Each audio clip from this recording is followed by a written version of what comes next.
for what would you do for?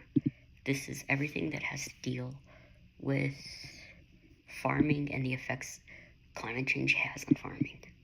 So for the first decision of this what would you do, I decided to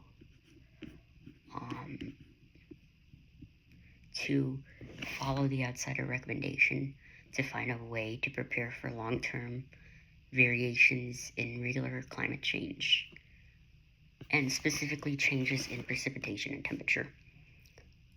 So for the first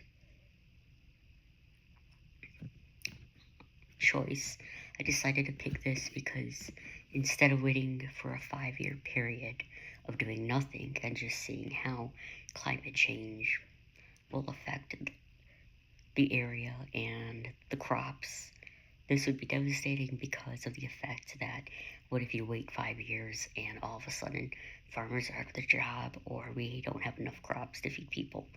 So I decided to start right away with following outside research recommendations for a long-term variation in regional climate patterns, especially in precipitation and temperature. In the textbook by Montgomery and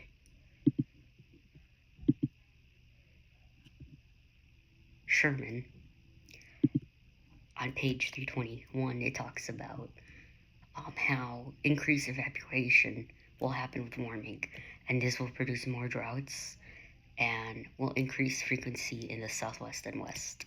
And this is primarily where people produce crops today.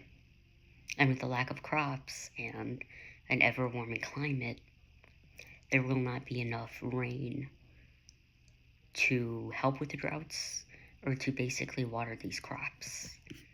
So instead of waiting for 5 years, I would act right away. And for the second decision, I would recommend funding and supporting planting times to adapt to climate change instead of using GMOs. I would do this because GMOs have such a negativity to them, and I feel like farmers and the public would not like to have plants that are genetically modified, because this has a big controversial topic in just overall in the scientific community. So I would fund the planting times to adapt to climate change and provide free access to sophisticated weather monitoring equipment to support these changes. In addition, provide financial loss offsets to regulate to the adjustment of the planting season.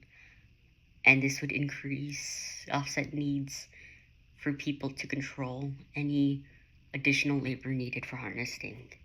So this is the option A, which would be recommend funding that supports adjusting planting times to adapt to climate change. So instead of planting in the summer, for instance, when it's super scorching and the temperatures are above 100 degrees Fahrenheit, this would benefit because we would plant during a different season. So instead of the crops drying up and dying in the summer months because of the lack of precipitation, we might plant in the fall and harvest early in the winter, or we could plant in late winter and harvest in early summer to help offset this climate change. But this would still be a problem because certain crops wouldn't be able to grow for a full amount of time. So this would obviously affect the amount of crops produced, but would also help offset the full extreme of these effects.